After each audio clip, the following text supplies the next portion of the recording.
আসসালামু আলাইকুম। এখন দেখবেন সংবাদ শিরোনাম। লন্ডনে বিজয় দিবসের অনুষ্ঠান রূপ নিল তারেক রহমানের বিদায়ী সমাবেশে। ভারপ্রাপ্ত চেয়ারম্যানকে বরণে বিএনপির অভ্যর্থনা কমিটি।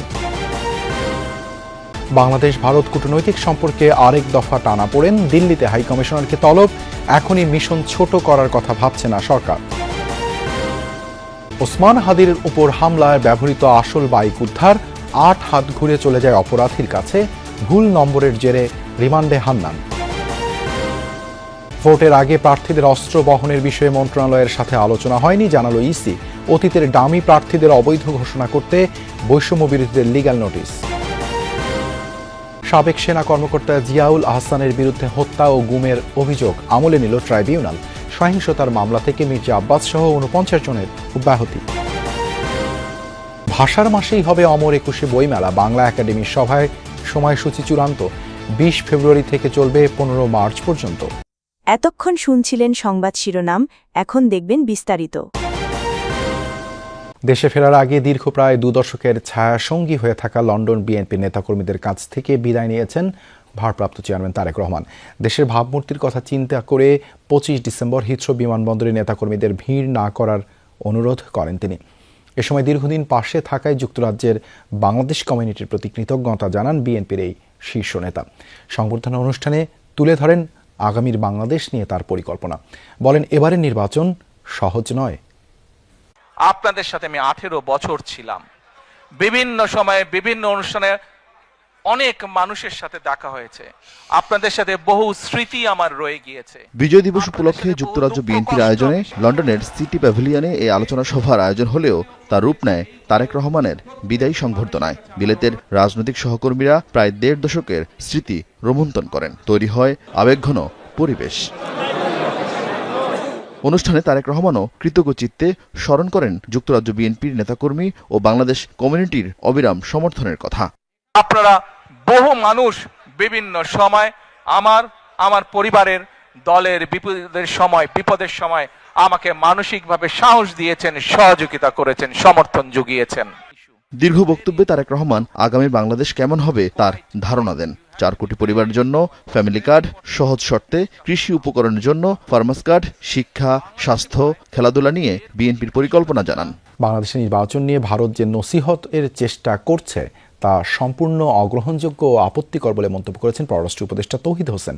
বলেছেন, দুদেশের হাইকমিশনারকে তলব, পাল্টা তলব সহ সাম্প্রতিক নানা ঘটনায় ঢাকা দিল্লি সম্পর্কের টানাপোড়েনে নতুন মাত্রা যুক্ত হলো কিনা তা বলা কঠিন। জানান, শেখ হাসিনাকে উস্কানিমূলক বক্তব্য দেয়া থেকে কেবল ভারতই বিরত রাখতে পারে।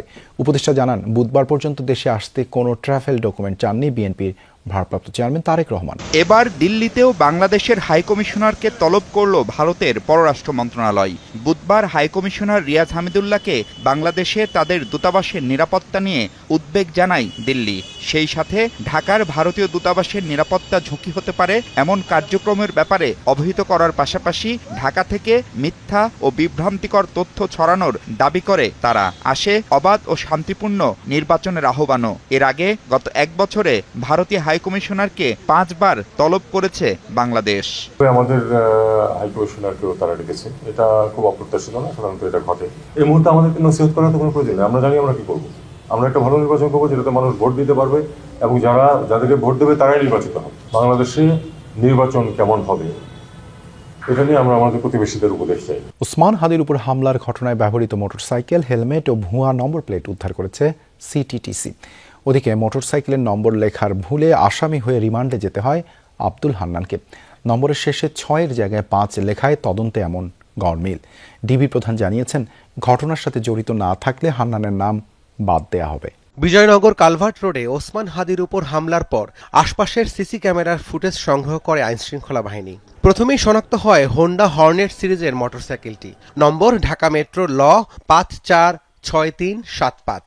বিআরটি এর সার্ভার থেকে মালিকের তথ্য নিয়ে মোহাম্মদপুর এলাকা থেকে শনিবার আব্দুল হান্নানকে আটক করে র্যাব। হান্নান আদালতকে জানান, মোটরসাইকেল তিনি ২ মাস আগে মিরপুরের একটি শোরুমে বিক্রি করেছেন, কিন্তু নাম পরিবর্তন করা হয়নি। হান্নানের কথার সত্যতা যাচাই করতে গেলে বড় ধরনের গরমিল সামনে আসে। হাতে আসে ঢাকা মেট্রো ল ৫৪৬৩৭৫ নম্বরের মোটরসাইকেলটির বিআরটি এর রেজিস্ট্রেশন তথ্য। সেখানে মালিকের নাম আব্দুল হান্নান আছে ঠিকই, তবে ভিন্নতা ব্র্যান্ড এবং মডেলে। হামলায় ব্যবহৃত মোটরসাইকেলটি ছিল হোন্ডা হর্নেট সিরিজের।